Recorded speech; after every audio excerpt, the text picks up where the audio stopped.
બેન બાને રોવું આવે છે. સિયા માઇકમાં કેમ બોલતી હતી?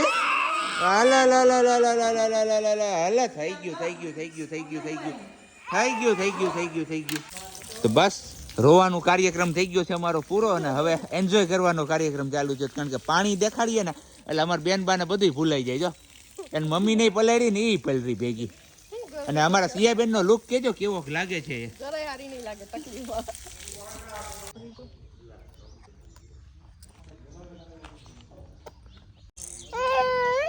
હા હે અલ્લાહ તોબાએ બધું કામકાજ થયું આપણું. સરખો કરવાય ન દીધો હાથી પણ કાઈ નહીં હાલે અમારે તો હવે બધું હાલે. જોવા